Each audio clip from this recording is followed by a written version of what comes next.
স্বার্থপর এই দুনিয়ায় কেউ মনে রাখবে না, কেউ না। শুধু শুধু দোস্ত আমার, বন্ধু আমার, বাপ আমার, আপনাদেরকেও বলি, হারাম দিয়ে সন্তান মানুষ করেন না। সুদের টাকা দিয়া সংসার সাজাইয়েন না, সেই সংসার সাজবে না, আপনারাও মনে রাখবেন। কিস্তির টাকা দিয়া সংসার বড় করেন না, ওরা আপনার মনে রাখবে না, আল্লাহও মনে রাখবে না। না না, সিটারির টাকা, সুদের টাকা, কিস্তির টাকা দিয়া ফোলা বিদেশ পাঠাইয়েন না, তে আপনার 2 পয়সার উপকারে আসবেন। আরে আখেরাত তো পরের খবর, দুনিয়া তো আপনার খবর লইত না। বৃদ্ধাশ্রমে পাঠাই দিবে। বাংলাদেশে খুব বেশি বৃদ্ধাশ্রম বাড়তেছে, আমি দেখতেছি। গত 3 দিনের মধ্যে 2খানে দেখছি, 4 তলা বিল্ডিং, বিরাট বিরাট বৃদ্ধাশ্রম হইতেছে। এটা অশনি সংকেত, এটা রেড সিগন্যাল। ছেলে পেলে অল্প সময়ের ব্যবধানে দেখবেন, আব্বা মারে, তবু আব্বা কোনো অসুবিধা হইতো না, আপনার টাকা যা লাগে মাসিক আমি জমা দিয়ে যাব, খানা দানা, এখানে পেশাব পায়খানা সব অসুবিধা নাই, 3 বেলা খানা পাবেন টাইমলি। কথা বুঝেন নাই? আশ্রমে, বৃদ্ধাশ্রমে দিয়ে আসবে। এই বাংলাদেশে দেখেন,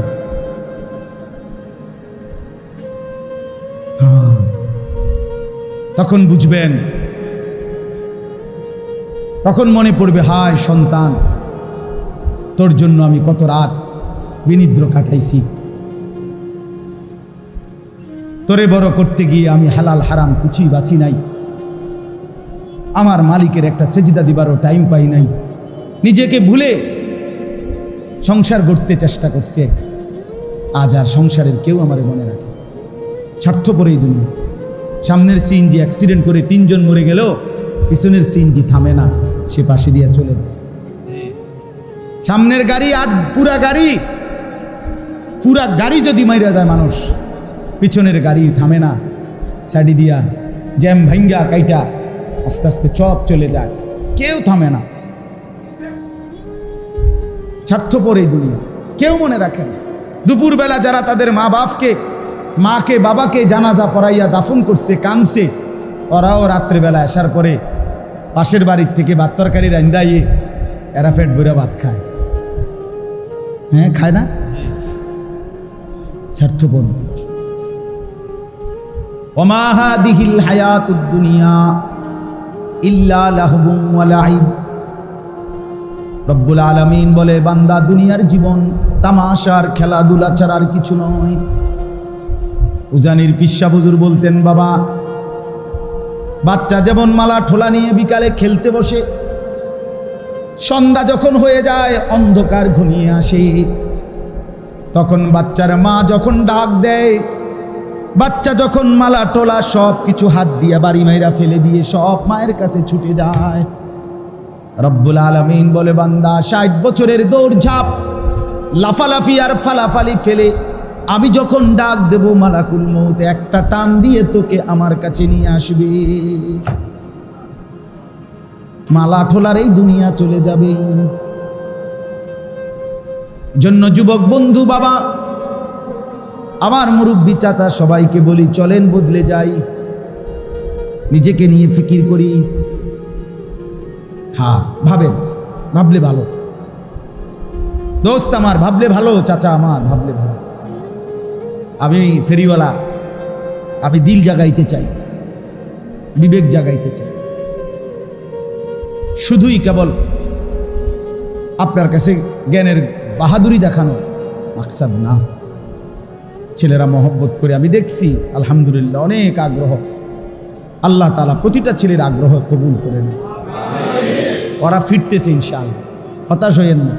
নওজোয়ান ফিরতেছে ইনশাআল্লাহ, ইনশাআল্লাহ।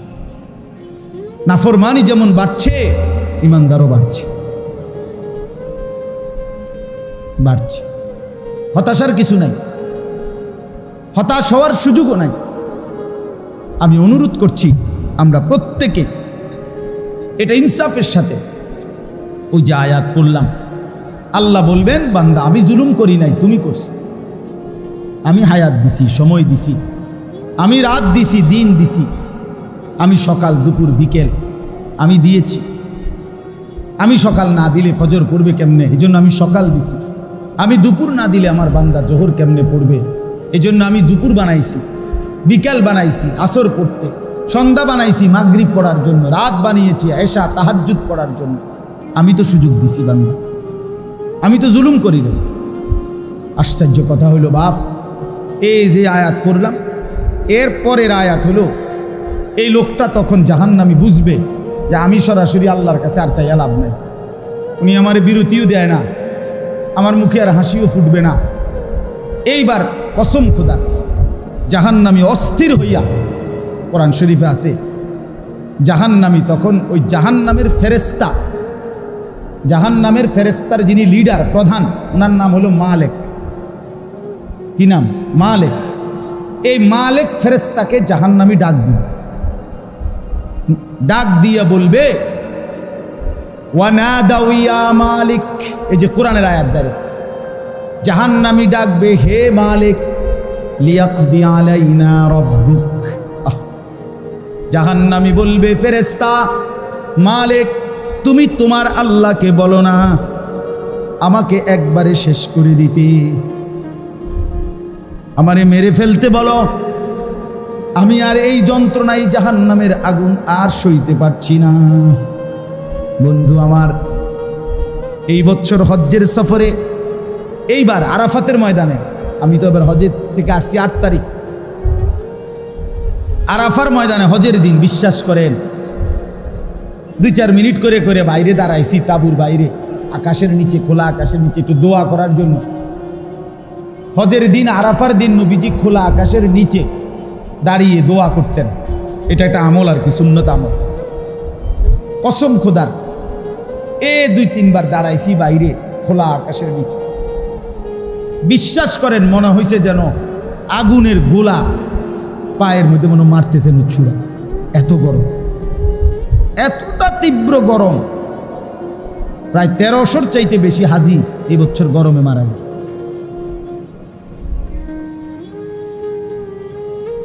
তাইলে 9 কোটি বিজ্ঞানের ভাষায় সূর্য কত দূরে? 9 কোটি 30 লক্ষ মাইল দূরের সূর্য যদি আলো দিলে এখানে এত গরম হয়, তাইলে মাথার উপরে যখন সূর্যটা 1 বিঘত উপরে হাসরের ময়দানে থাকবে, বন্ধু আমার কেমন গরম হবে, কেমনি সইবে? হ্যাঁ বলেন বাবা, মুরব্বীরা আপনারাও বলেন। 60 বছর বয়স চাচা, এখনো বিড়ি সিগারেট খানার বদ অভ্যাস ছাড়তে পারলেন না, কোন দিন ছাড়বেন চাচা? আর সময় হবে না, আপনার ছেড়ে দেওয়ার টাইম আর হয় নাই, এখনো হয় নাই। 60 বছর হায়াত, এখনো চা দোকানে টেলিভিশনে নাচ গান নর্তকীর ছবি দেখার এই বদভ্যাস আজও গেল না চাচা। এখনো বেড়ি দেখনের অভ্যাস ছুটলো না। ছি ছি ছি ছি ছি, লজ্জা ওই বুড়ার জন্য, ওই চাচার জন্য লজ্জা করলাম। ছি ছি ছি ছি, মুসলমানের বৃদ্ধ মানুষ এতটা বেহায়া হয় কি বলেন? 60 বছর বয়স, এখনো কথা কইলে আক কইলে গালি ছাড়া কথা কইতে পারে না, এমন অসভ্য অভ্যাস আছে না? আপনি ছাড়বেন কখন? আপনি মরতেন না তাইলে বলে, আপনি মরবেন কখন? তাই আল্লাহ আমাদেরকে বুঝ দান করে, আল্লাহ আমাদেরকে বিবেক দান করে। আমরা প্রত্যেকে দয়া করে, প্রচন্ড গরমের ভিতরেও আমি আপনাদের কাছে অনুরোধ করছি বাপ, আলহামদুলিল্লাহ আপনারা অনেক দিল দিয়া বসছেন, মনোযোগ দিয়া হায়াতের কদর করে। যুবক ভাই তোমরাও, বাবারা আপনারাও, আমরাও, ওলামায়ে কেরাম আমরাও, সবাই সবাই নিজেকে ইনসাফের সাথে ভাবেন আখিরাতের প্রস্তুতি কেমন। দুনিয়ার সুবিধা অসুবিধা সব শেষ হয়ে যাবে। আমি মরলেও সুবিধা থাকবো, আমি মরলেও অসুবিধা থাকবে, থাকবে না? আমি আর আসবো, আমি মরার পরে পৃথিবীর সব মানুষ যদি সুখে চাঁদের দেশেও জায়গা, আমার লাভ কি? কথাটা বলেন। এরপরে মানুষ গেছে গাড়ি একের সব আধুনিক হইয়া চাঁদের দেশেই গেছে গা, তো আপনি আসেন না তো এরপরে মানুষের চাঁদের দেশে যাক আর মঙ্গল গ্রহেই চলে যাক, আমার লাভ কি? আমার লাভ। আপনারা মনোযোগ দিয়েই আল্লাহর কথা শুনতেছিলেন। মসজিদের যেটুকু পরিধি, আলহামদুলিল্লাহ আপনারা সবাই দিল দিয়ে আন্তরিকতার সাথেই মনোযোগ দিয়েই বসছেন। আমার আপনাদের কাছে আবারও অনুরোধ, না লাগবে আমার কিচ্ছু দিতে, আবারও অনেক নওজোয়ান মাশাআল্লাহ যুবক ভাই সবার কাছে অনুরোধ, আল্লাহর ওয়াস্তে আমরা রাত চুক্তি বসি নাই, 2-10 ঘন্টার জন্য বসি নাই, একদম অল্প একটু সময়, 1-1.5 ঘন্টা সময়ের ভিতরে ইনশাআল্লাহ মজলিস দোয়া করে শেষ হয়ে যাবে। তাইলে এই অল্প একটু সময় আল্লাহর ওয়াস্তে সবাই যদি আন্তরিক হই, মনোযোগী হই, ইনশাআল্লাহ বরকত হবে। মনে রাখবেন, নিজের ভালো, নিজের কল্যাণ, নিজের পরিবর্তনের জন্য যথাযথ আগ্রহ, আন্তরিকতা, মনোযোগ এটা জরুরি। দিলের মধ্যে যদি কারো আগ্রহ না থাকে, আন্তরিকতা না থাকে, 1000 বছরও সে বদলায় না, এটা বাস্তবতা। ওয়ালাউ আলিমাল্লাহু ফীহিম খায়রান লাসমাআহুম, কোরআন শরীফে আছে, আল্লাহ বলেন আমি যদি আমার বান্দাদের মধ্যে ভালো কল্যাণ গ্রহণ করার দেখতাম মানসিকতা, তা আমি নিজেই আমার কথা তাদেরকে শোনায় দিতাম, কিন্তু তার মধ্যে তো কোনো আগ্রহই দেখি না। কোরআনুল কারীমের মধ্যে আছে, আল্লাহ তাআলা বলেন ওয়ায়াহদি ইলাইহি মান ইউনীব, আমি আল্লাহর দিকে যে ঝুঁকে আসে আমি নিজেই এগিয়ে তাকে হেদায়েত দিয়ে থাকি। কি বোঝা গেল? মানে একটু আগাইতে হয়, আল্লাহর দিকে ঝুঁকতে হয়, নিজের অন্তরে নিজের আগ্রহ তৈরি থাকতে হয়, এটা গুরুত্বপূর্ণ। কোরআনুল কারীমের মধ্যে আছে, আল্লাহ তাআলা বলেন ফাবাশশির ইবাদ, ও ভাইয়া এদিকে জায়গা আছে, এদিকে ওই কোনায় জায়গা দেখায় দাও ভাই, সামনে যে দরজার জায়গাটা আপনারাই ছেড়ে দেন ভাই, যুবক ভাই তোমরা এদিকে চাপাইয়া ধরে দরজার জায়গায় একটু জায়গা রাখো। দরজার জায়গা আটকাইয়া দেওয়া কোনো বুদ্ধিমানের কাজ না, এসিতে হবে না এটা, আমরা এই পরিমাণ লোক এখানে বসছি, এসির এইটা ঠান্ডায় হবে না, এটা স্বাভাবিক। কাজেই যেটুকু চলতেছে আলহামদুলিল্লাহ। তো বলতেছি ফাবাশশির ইবাদ, আল্লাহ বলেন হে নবী আপনি আমার ওই বান্দাদেরকে জান্নাতের সুসংবাদ দিয়ে দেন, আল্লাযীনা ইয়াসতামিউনাল কাওলা, তো কোরআন শরীফের আয়াত, যারা মনোযোগ দিয়ে কথা শোনে, এটাই অর্থ। ফায়াত্তাবিউনা আহসানাহ, অতঃপর কোরআন সুন্নাহর উত্তম এই কথাগুলোকে অনুসরণ করে। তাহলে জান্নাতের সুসংবাদ দেন তাদেরকে যাদের 2টা গুণ, 1 মনোযোগ দিয়ে কথা শুনে এরপরে অনুসরণ করে। আপনারে বলছে পায়জামা, আপনি বুঝছেন লুঙ্গি, কথা বুঝছেন না, তো আপনি কি বুঝলেন? উল্টা বুঝলেন আর কি। আমরা অনেক সময় পূর্বাপর কথা, বিস্তারিত কথা না শোনার কারণেও, পুরাটা না জিজ্ঞেস করার কারণেও অসংখ্য ঝগড়া, বিবাদ, ভুল ভ্রান্তি, অবুঝ অবস্থা তৈরি হয়। এটা অহরহ সবার মধ্যে, দুনিয়াবি কথার মধ্যেও, আখিরাতের কথার মধ্যে। আপনি যদি একজন আলেমের কাছে বারবার জিজ্ঞেস করতেন, বারবার বুঝে নিতেন, তাহলে সঠিকটা আপনি পাইতেন। না আমি মোবাইলে দেখছি, ও এক ওয়াজে শুনছি, একদিন যাইতে লাগছি আর একজনে দেখছি কইছি এডি বুঝি কথা, এরম ওয়াজ, মানে এরম উড়া মার্কা একটা কথা বললে তো হইল। পূর্ণ কথাটা কি ছিল, শুরু শেষ কি ছিল, পরিবেশ পরিস্থিতি কি ছিল, সেটা বুঝা, সেটা শোনা, সেই আলোকে সিদ্ধান্ত দেওয়া, এটা একটা গুরুত্বপূর্ণ বিষয়। যেমন মনে করেন আমাদের প্রিয় নবী সাল্লাল্লাহু আলাইহি ওয়াসাল্লাম ওনারে একজন সাহাবী জিজ্ঞেস করছে, ইয়া রাসূলুল্লাহ, ইসলামের মধ্যে সর্বোত্তম আমল কোনটি? নবীজি উনাকে উত্তর দিছেন, আস-সালাতু লিওয়াক্তিহা, সময় হলেই নামাজ পড়া, ওয়াক্ত হলেই কি পড়া। আরেকবার প্রশ্ন করছেন, ইয়া রাসূলুল্লাহ, ইসলামের মধ্যে সর্বোত্তম আমল কোনটি? নবী সাল্লাল্লাহু আলাইহি সাল্লাম বললেন, ইতআমুত তাআম, অপরকে খানা খাওয়ানো। বুখারীর হাদিস। অপরকে কি খাওয়ানো? খানা খাওয়ানো। আরেকজন সাহাবী জিজ্ঞেস করছেন আরেকবার, ইয়া রাসূলুল্লাহ, ইসলামের মধ্যে সর্বোত্তম আমল কোনটি? নবীজি উত্তর দিয়েছেন, বিররুল ওয়ালিদাইন, পিতা মাতার সহিত উত্তম ব্যবহার করা। আরেকজন জিজ্ঞাসা করছে, ইয়া রাসূলুল্লাহ, ইসলামের মধ্যে সর্বোত্তম আমল কোনটি? একই প্রশ্ন, খেয়াল করে দেখেন। নবীজি এবার ওনারে উত্তর দিছে, ঈমানুম বিল্লাহি ওয়া রাসূলি, আল্লাহ এবং তার রাসূলের প্রতি দৃঢ় মজবুত ঈমান রাখা। প্রশ্ন হইল, নবী সাল্লাল্লাহু আলাইহি ওয়াসাল্লাম একই প্রশ্নের উত্তরে এরকম ভিন্ন ভিন্ন উত্তর দিলেন কেন? কথা বলেন।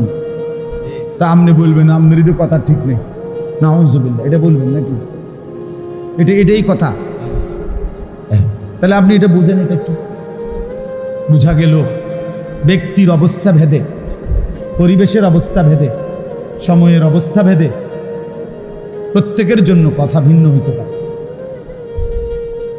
এজন্য রাসূলুল্লাহ সাল্লাল্লাহু আলাইহি সাল্লাম যার মধ্যে যে ঘাটতিটা দেখছেন, তার জন্য ওইটাকেই সর্বোত্তম আমল বলছেন।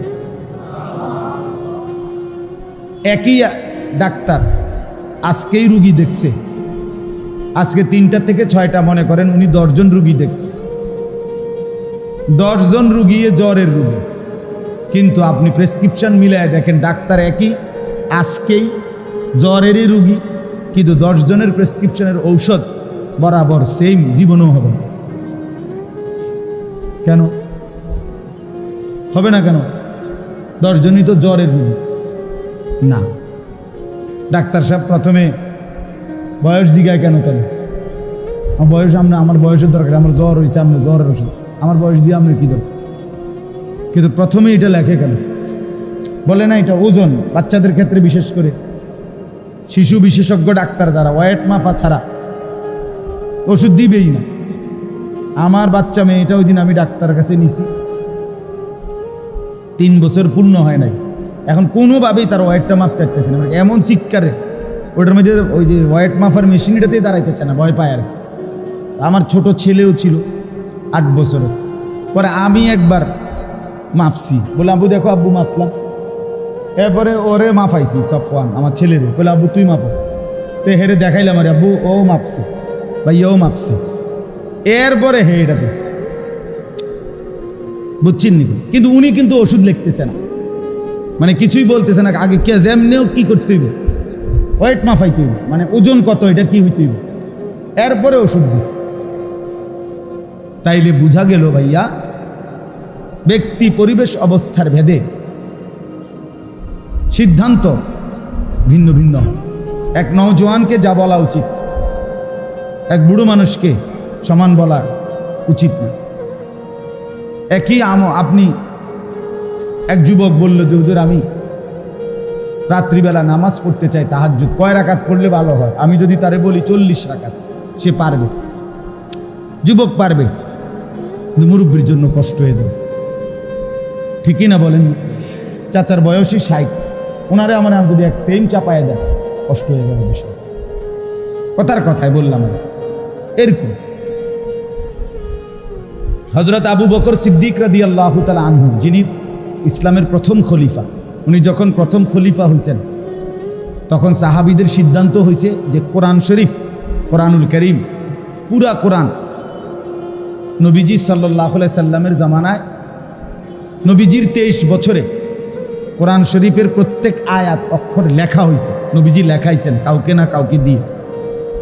কিন্তু একসাথে পুরা কোরআন এক জায়গায় সবগুলো লিখিত কপি, কাগজ যেটাতেই হোক, কাঠের মধ্যে হোক, চামড়ার মধ্যে হোক, পাথরের মধ্যে হোক, যেখানেই লেখাইছে মনে করেন, তখন তার অ্যাভেলেবেল এরকম কাগজের কিছু ছিল না, কিন্তু একসাথে এক জায়গায় যে 30 পারা কোরআনে এনে সবই লেখা এখানে আছে এরম ছিল না।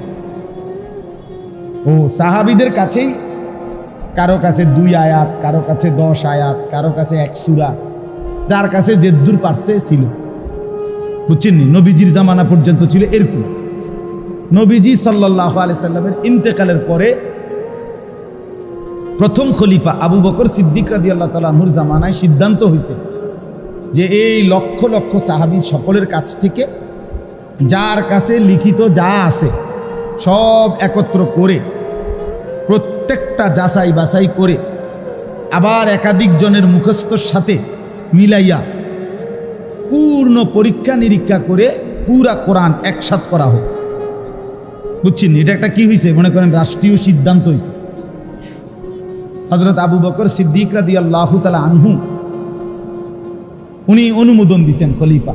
এখন প্রশ্ন হয়েছে এই যে ভারী কাজটা, এত বড় প্রকল্প, লক্ষের চাইতে বেশি সাহাবীর থেকে সবগুলো সংগ্রহ করা, সবগুলোকে যাচাই বাছাই করা, আবার এগুলোকে আপনার একত্রিত করা অনেক বড় কাজ। এটা কি ছোটোখাটো একটা কাজ?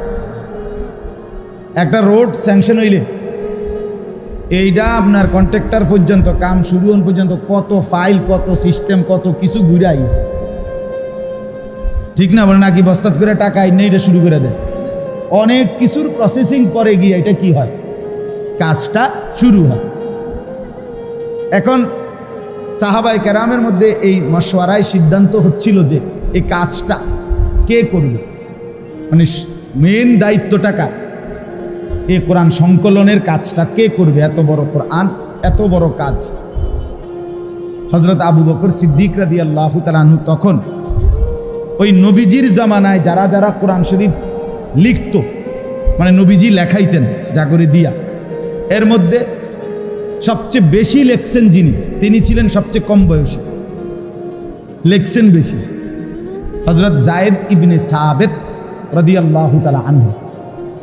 মাত্র 13 বছর বয়সে নবী সাল্লাল্লাহু আলাইহি সাল্লামের কাছে থাকতেন উনি, আর যখনই কোরআন নাজিল হইত তিনি আল্লাহ নবী সাল্লাল্লাহু আলাইহি সাল্লামের জবান থেকে উচ্চারিত কোরআন লিখতেন। এখন আবু বকর সিদ্দিক রাদিয়াল্লাহু তাআলা আনহুর যখন খেলাফত, এই সময় আইসা ওনার বয়স 16, ওই ছোট মিয়ার। তো হযরত আবু বকর সিদ্দিক রাদিয়াল্লাহু তাআলা আনহু সাহাবীদের সামনে, বড় বড় সাহাবী সব এখানে, ওমর, ওসমান, আলী, আব্দুর রহমান, কত বড় বড় সাহাবীরা সিনিয়র,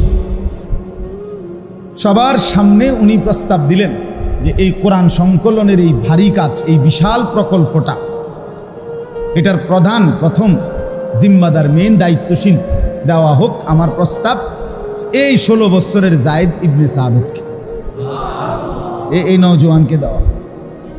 আবু বকর সিদ্দিক বললেন, সবাই বললেন জি আপনি তাহলে জিজ্ঞেস করেন হয় পারবে কিনা, বুঝেন না? তো ওনারে ডাক দিছে, ডাক দিয়াই না বসাইয়া হযরত আবু বকর সিদ্দিক রাদিয়াল্লাহু তাআলা আনহু জিজ্ঞেস করলেন, যায়েদ পুরা বিষয়টা তো বললেন যে কোরআনুল কারীমকে সংকলন করতে হবে, একসাথ করতে হবে, যত সাহাবীর কাছে যা আছে সব আনতে হবে, প্রত্যেকটা আয়াত লিখিত মিলাইতে হবে একাধিক কপি, আবার সাহাবীরা যারা মুখস্থ পারে তাকেও স্মৃতির লগে এটা মিলাইতে হবে, ওনারা পড়বে তুমি মিলাইবা, ওনারা পড়বে। এটা কোনো খামখেয়ালি কথা না। এই পুরা প্রকল্পটা বাস্তবায়ন করা, কোরআন সংকলন করা, এই কাজের প্রধান তোমাকে বানাইতে চাই, আমার প্রস্তাব, তোমার কি খেয়াল, তুমি পারবানি? হাদিসে স্পষ্ট আছে, আমরা নিজে পড়ছি। ওই 16 বছরের নওজোয়ান যুবক তিনি মুচকি হাসি দিয়ে বললেন, আমিরুল মুমিনিন আপনি কি বললেন? আপনি যদি বলেন সামনের এই পাহাড়, এই হাতের ইশারা দিয়ে বলছে যে এই পাহাড়টাকে যদি বলেন আমাকে এখান থেকে কাইটা আরেক জায়গায় স্তূপ দিতে, আমি তো সেটাও পারি। লাউ নাকালতু হাযাল জাবাল মিন মাকানিন ইলা মাকান লাফআলতু হাযা। আমি পারুম, আমি নওজোয়ান না, আমি পারুম না তো মানে যুবক করবে না তো করবেটা কে? নওজোয়ান করবে না তো কে করবে? বুঝেন নাই কথা? হিম্মতটা দেখছেন কি কইল? একটা পাহাড়ে তো কমপক্ষে 200 কেজি মাটি হয়, ঠিক না? বুঝেননি আপনি? তাইলে উনি বলছেন, অর্থাৎ উনি ওনার হিম্মতটা বুঝাইছেন, অহংকার না। মানে যুবকের হিম্মতটা কি, যে আমি চাইলে তো পারবো না কেন, কষ্ট করা, মেহনত করা, আর সারা দিন সারা রাত এই কাজটার জন্য জীবন কোরবানি করা, এটা তো আমিই করব, আমার জন্যই তো সাজে, কারণ আমি নওজোয়ান।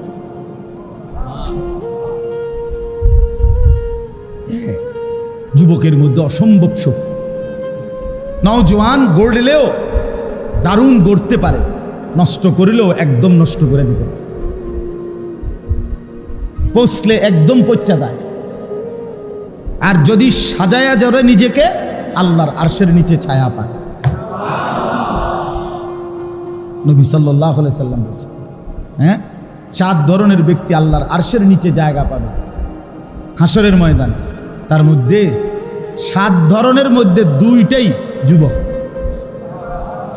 একটা হলো যে যুবক শাবুন নাশাআ ফি ইবাদাতিল্লাহ, যে তার যৌবনকাল আল্লাহর বন্দেগীতে কাটাছে।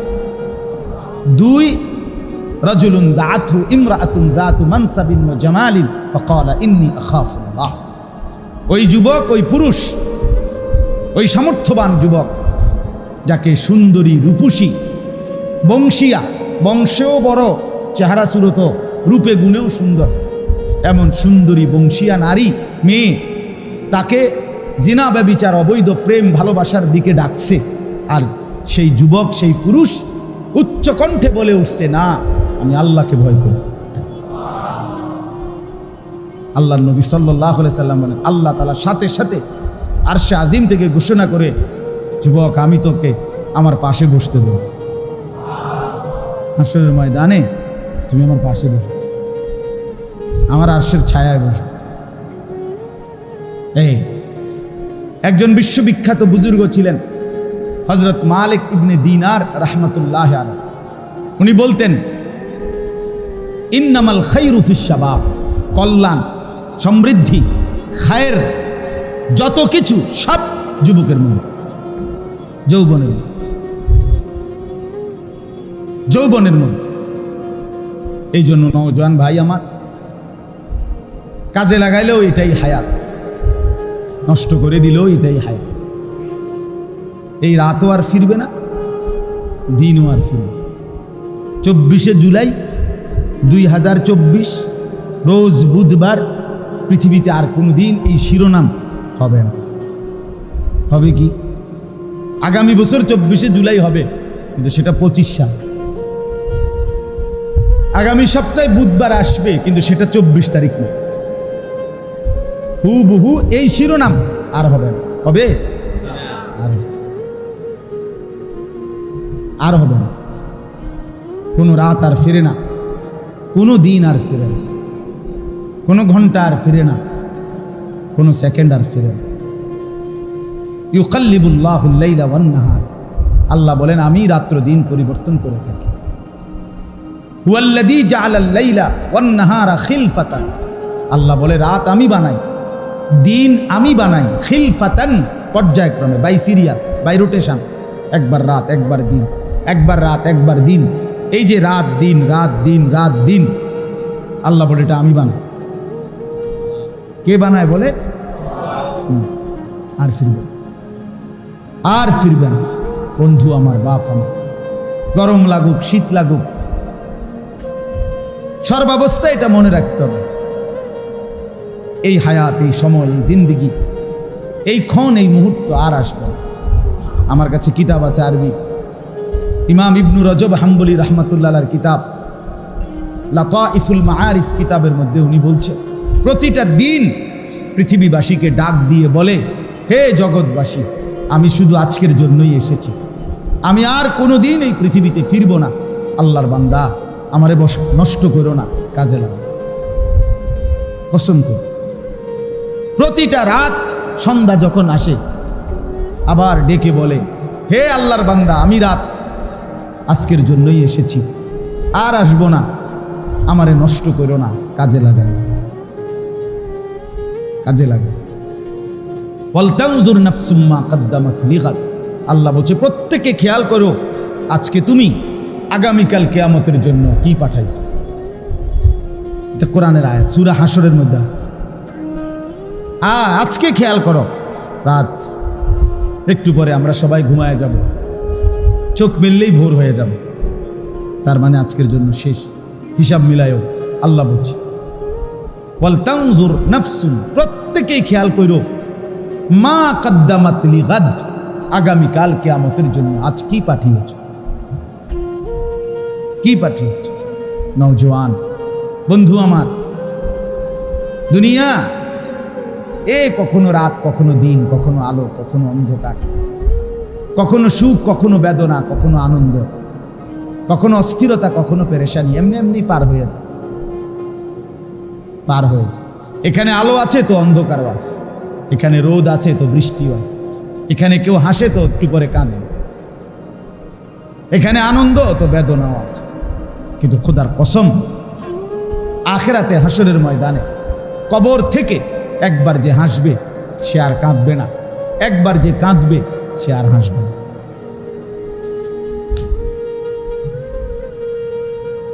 ইন্নাল মুজরিমিনা ফি আযাবি জাহান্নাম খালিদুন।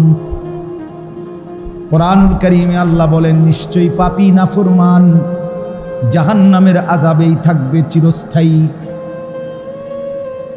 লা ইউফাত্তারু আনহুম, লক্ষ কোটি বার জাহান্নামী আল্লাহকে বলবে আল্লাহ একটু বিরতি দেন, 24 ঘন্টায় 2টা মিনিট আমারে বিরতি দেন, আমি মাওলা সইতে পারি না। রব্বুল আলামিন বলেন লা ইউফাত্তারু আনহুম, 1 সেকেন্ডের জন্য না ফরমান কোনো বিরতি দেয়া হবে না। ওয়াহুম ফীহি মুবলিসুন, এরপরে আল্লাহ বলেন ওয়াহুম ফীহি মুবলিসুন, অনন্তকালের জন্য জাহান্নামী চিরস্থায়ীভাবে জাহান্নামে বিষণ্ণ মলিন চেহারা নিয়ে থাকবে, লক্ষ কোটি বছরে একবারও মুখে হাসি ফুটবে না। ওয়ামা যালামনাহুম ওয়ালাকিন কানু হুমুজ যালিমিন। এরপরে আল্লাহ বলেন জাহান্নামী চিৎকার করবে আর আল্লাহ বলবে বান্দা বিশ্বাস করো বান্দা, আমি তোমার উপরে জুলুম করি নাই, তুমি নিজেই নিজের উপরে জুলুম করেছো। মনে করে দেখো বান্দা, প্রতিটা ইবাদতের জন্য আমি যথেষ্ট পরিমাণ সময় দিয়েছি, তুমি পাত্তা দাও নাই। 1টা বাজে জোহরের আজান হইছে, 4:45 বাজে গিয়া আসরের নামাজের আজান হয়েছে, মাঝখানে 3.5 ঘন্টা 4.5 ঘন্টা সময় পার হইছে। 10 রাকাত নামাজ পড়তে 3.5 ঘন্টা সময় লাগে না? লাগে কি? কেন পড়লা না? আমি কি জুলুম করেছি কিনা আল্লাহ জিজ্ঞেস করবে। 4 রাকাত ফজরের নামাজ পড়তে সুবহে সাদিকের পর থেকে সূর্য ওঠার আগ পর্যন্ত তো 1 ঘন্টার বেশি। আমার বান্দা 1 ঘন্টা তো লাগার কথা ছিল না। 4 রাকাত নামাজ পড়তে তো 10 থেকে 15 মিনিটের বেশি লাগে না, যত্ন নিয়ে পড়লেও। কেন পারলা না? এই নাফরমান, যারা নামাজ পড়ো না, নওজোয়ান মুসলমানের বাচ্চা, মায়ের পবিত্র দুধ খাইছো 2 বছর, মুসলমানের ঘরে বড় হইছ, কেমনি নামাজ পড়ো না? রাসূলুল্লাহ সাল্লাল্লাহু আলাইহি সাল্লাম বলেন ফজরের নামাজ যে পড়ে না, খোদার কসম নবী বলে ওইটা খবিশ।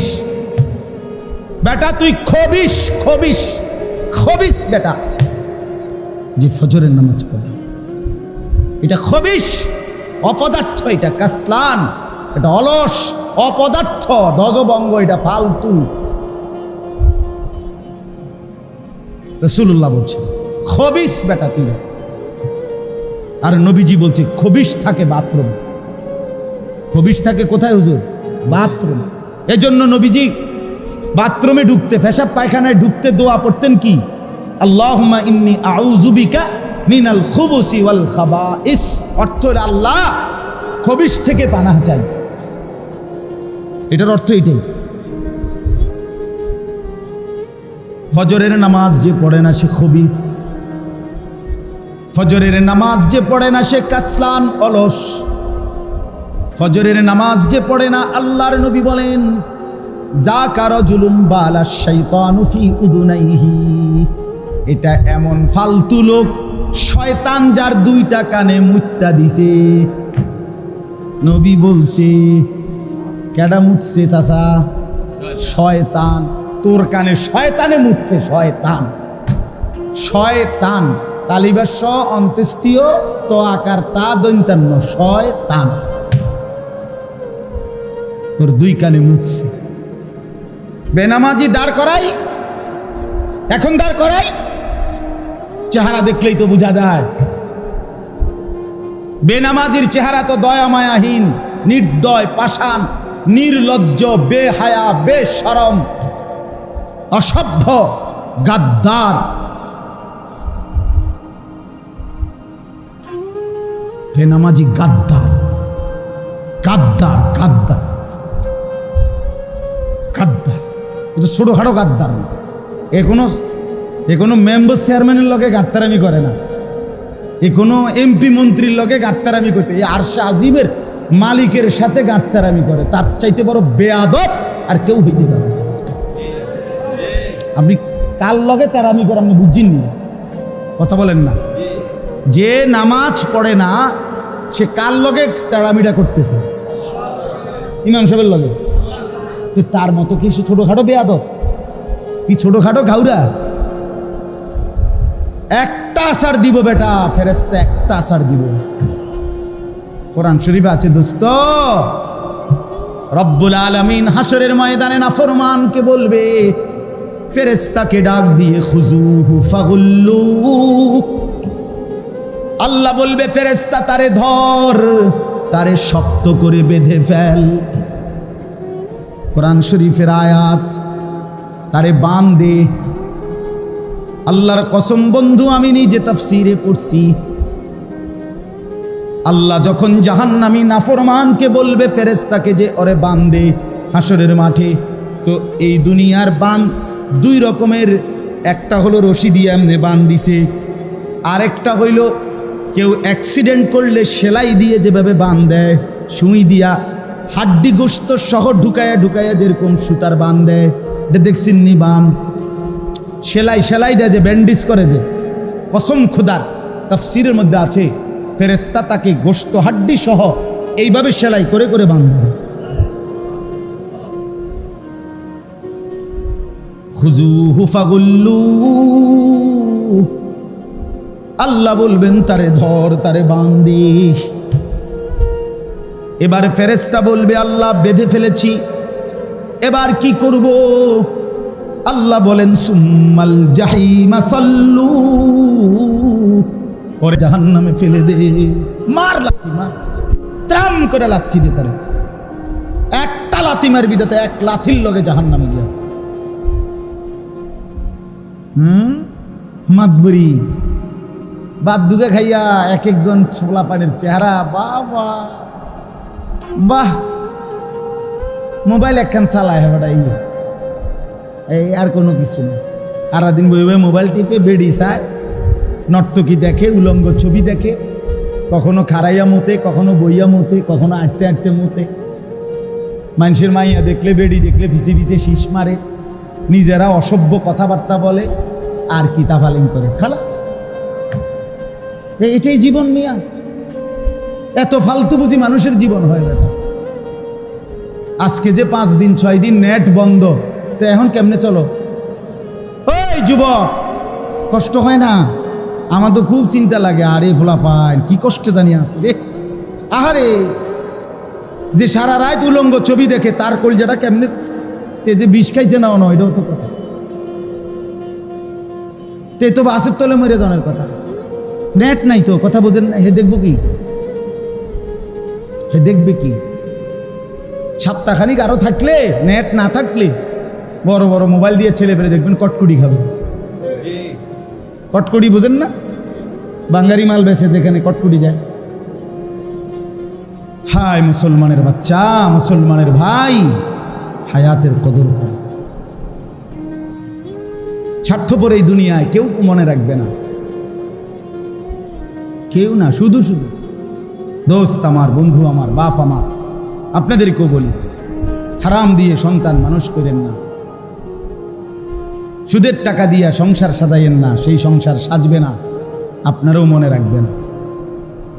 কিস্তির টাকা দিয়া সংসার বড় করেন না, ওরা আপনার মনে রাখবে না, আল্লাহও মনে রাখবে না। না না, সিটারির টাকা, সুদের টাকা, কিস্তির টাকা দিয়া ফোলা বিদেশ পাঠাইয়েন না, তে আপনার 2 পয়সার উপকারে আসবেন। আরে আখেরাত তো পরের খবর, দুনিয়া তো আপনার খবর লইত না, বৃদ্ধাশ্রমে পাঠাই দিবে। বাংলাদেশে খুব বেশি বৃদ্ধাশ্রম বাড়তেছে, আমি দেখতেছি। গত 3 দিনের মধ্যে 2খানে দেখছি, 4 তলা বিল্ডিং, বিরাট বিরাট বৃদ্ধাশ্রম হইতেছে। এটা অশনি সংকেত, এটা রেড সিগন্যাল। ছেলে পেলে অল্প সময়ের ব্যবধানে দেখবেন, আব্বা মারে, ও আব্বা কোনো অসুবিধা হইতো না, আপনার টাকা যা লাগে মাসিক আমি জমা দিয়ে যাবো, খানা দানা, এখানে পেশাব পায়খানা সব অসুবিধা নাই, 3 বেলা খানা পাবেন টাইমলি। কথা বুঝেন নাই? আশ্রমে, বৃদ্ধাশ্রমে দিয়ে আসবে। এই বাংলাদেশে দেখেন,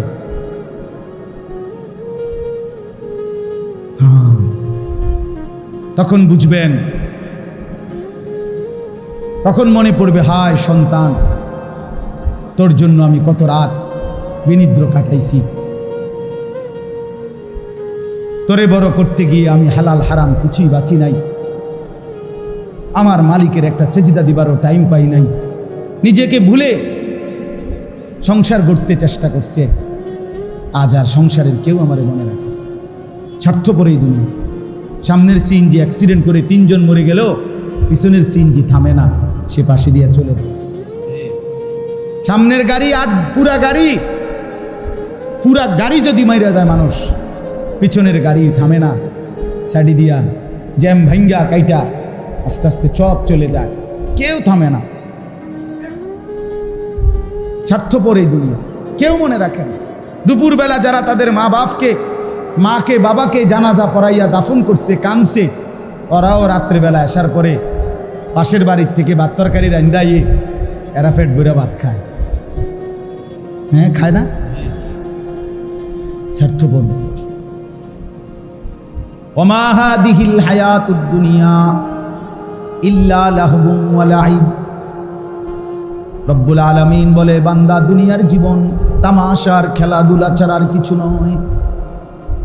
উজানির পিসা হুজুর বলতেন, বাবা, বাচ্চা যেমন মালা ঠোলা নিয়ে বিকালে খেলতে বসে, সন্ধ্যা যখন হয়ে যায়, অন্ধকার ঘনিয়ে আসে, তখন বাচ্চার মা যখন ডাক দেয়, বাচ্চা যখন মালা টোলা সব কিছু হাত দিয়ে বাড়ি মাইরা ফেলে দিয়ে সব মায়ের কাছে ছুটে যায়।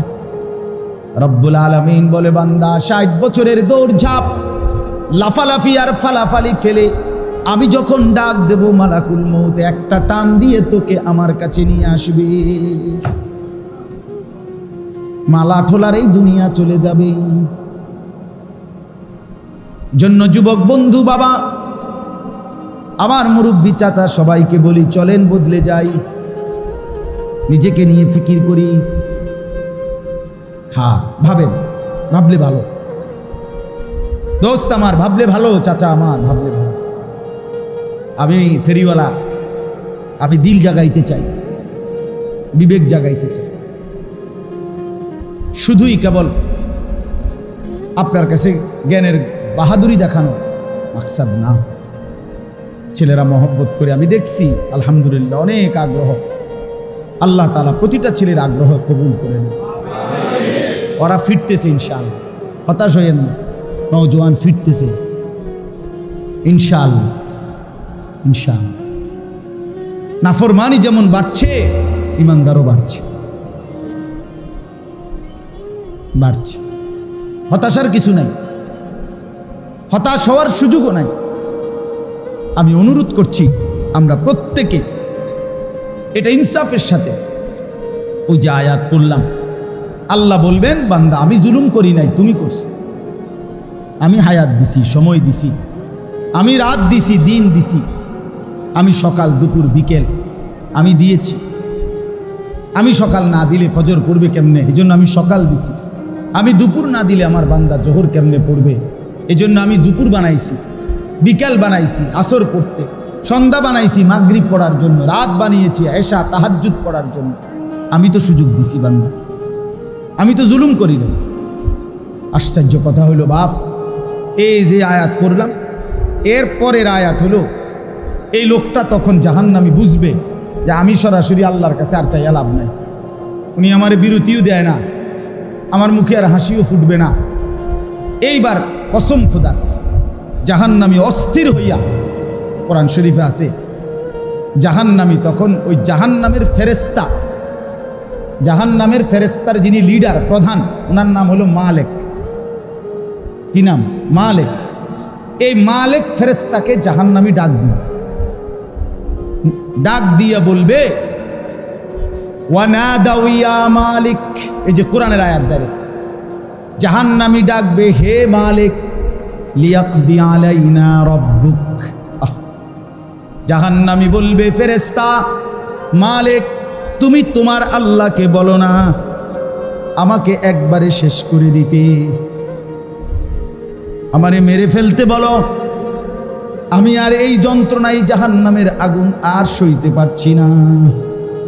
বন্ধু আমার, এই বছর হজ্জের সফরে এইবার আরাফাতের ময়দানে, আমি তো এবার হজের থেকে আসছি 8 তারিখ, আরাফার ময়দানে হজের দিন বিশ্বাস করেন 2-4 মিনিট করে করে বাইরে দাঁড়াইছি, তাঁবুর বাইরে আকাশের নিচে, খোলা আকাশের নিচে একটু দোয়া করার জন্য। হজের দিন আরাফার দিন নবীজি খোলা আকাশের নিচে দাঁড়িয়ে দোয়া করতেন, এটা একটা আমল আর কি, সুন্নত আমল। কসম খোদার 2-3 বার দাঁড়াইছি বাইরে খোলা আকাশের নিচে, বিশ্বাস করেন মনে হয়েছে যেন আগুনের গোলা পায়ের মধ্যে মনে মারতেছে মুছুরা, এত গরম, এতটা তীব্র গরম।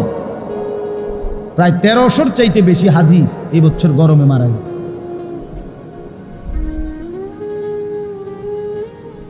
তাইলে 9 কোটি বিজ্ঞানের ভাষায় সূর্য কত দূরে? 9 কোটি 30 লক্ষ মাইল দূরের সূর্য যদি আলো দিলে এখানে এত গরম হয়, তাইলে মাথার উপরে যখন সূর্যটা 1 বিঘত উপরে হাসরের ময়দানে থাকবে, বন্ধু আমার কেমন গরম হবে, কেমনি সইবে? হ্যাঁ বলেন বাবা, মুরব্বীরা আপনারাও বলেন। 60 বছর বয়স চাচা, এখনো বিড়ি সিগারেট খানার বদভ্যাস ছাড়তে পারলেন না, কোন দিন ছাড়বেন চাচা? আর সময় হবে না, আপনার ছেড়ে দেওয়ার টাইম আর হয় নাই, এখনো হয় নাই। 60 বছর হায়াত, এখনো চা দোকানে টেলিভিশনে নাচ গান নর্তকীর ছবি দেখার এই বদভ্যাস আজও গেল না চাচা। এখনো বেড়ি দেখনের অভ্যাস ছুটলো না। ছি ছি ছি ছি ছি, লজ্জা ওই বুড়ার জন্য, ওই চাচার জন্য লজ্জা করলাম। ছি ছি ছি ছি, মুসলমানের বৃদ্ধ মানুষ এতটা বেহায়া হয় কি বলেন? 60 বছর বয়স, এখনো কথা কইলে, আক করলে গালি ছাড়া কথা কইতে পারে না, এমন অসভ্য অভ্যাস আছে না? আপনি ছাড়বেন কখন? আপনি মরতেন না তাইলে বলে, আপনি মরবেন কখন? তাই আল্লাহ আমাদেরকে বুঝ দান করে, আল্লাহ আমাদেরকে বিবেক দান করে। আমরা প্রত্যেকে দয়া করে, প্রচন্ড গরমের ভিতরেও আমি আপনাদের কাছে অনুরোধ করছি বাপ, আলহামদুলিল্লাহ আপনারা অনেক দিল দিয়া বসছেন, মনোযোগ দিয়া হায়াতের কদর করে। যুবক ভাই তোমরাও, বাবারা আপনারাও, আমরাও, ওলামায়ে কেরাম আমরাও, সবাই সবাই নিজেকে ইনসাফের সাথে ভাবেন আখিরাতের প্রস্তুতি কেমন। দুনিয়ার সুবিধা অসুবিধা সব শেষ হয়ে যাবে। আমি মরলেও সুবিধা থাকবো, আমি মরলেও অসুবিধা থাকবে, থাকবে না? আমি আর আসবো, আমি মরার পরে পৃথিবীর সব মানুষ যদি সুখে চাঁদের দেশেও জায়গা, আমার লাভ কি? কথাটা বলেন। এরপরে মানুষ গেছে গাড়ি একের সব আধুনিক হইয়া চাঁদের দেশেই গেছে গা, তো আপনি আসেন না তো এরপরে মানুষের চাঁদের দেশে যাক আর মঙ্গল গ্রহেই চলে যাক, আমার লাভ কি? আমার লাভ